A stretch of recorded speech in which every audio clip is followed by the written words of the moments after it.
Днешниот час ќе ја работиме работилницата отпад. Од сите овие начин ќе направиме една голема топка. Еве јас ќе ги соберам. Гледате колку многу непотребни листови имаме една многу лесна задача.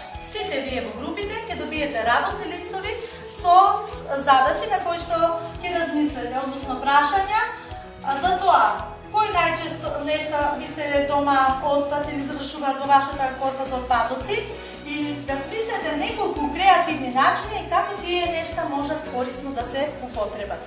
Сите вие размислете во рамките на групата и ќе ги собереме вашите забележувања.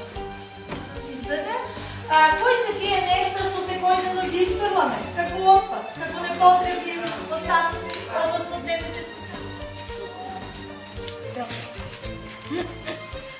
ученици, дали привршуваме со вашите одговори? Дали можеме веќе да ги слушнеме одговорите на вашите работни листови? Ќе можеме. Ајде, јас ќе ги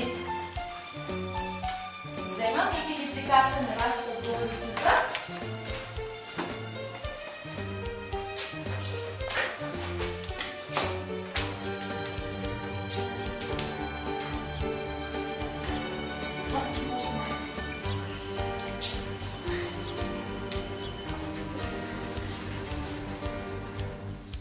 По третата група.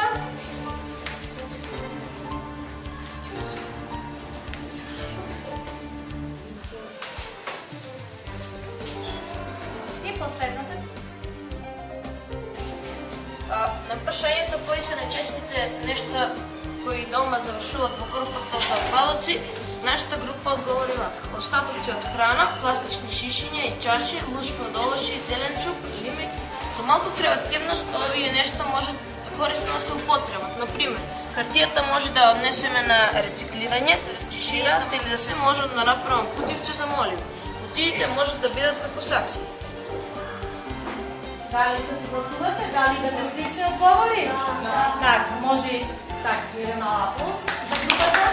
Ајде да ги проследеме и другите групи.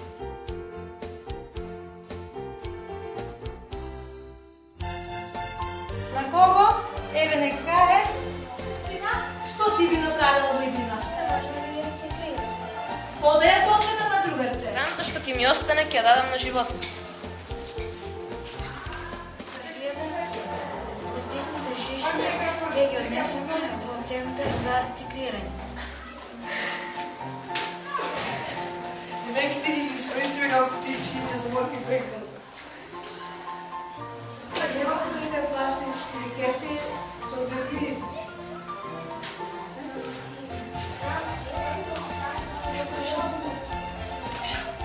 Добро, дали можеме да се наградиме со еден аплауз? Да.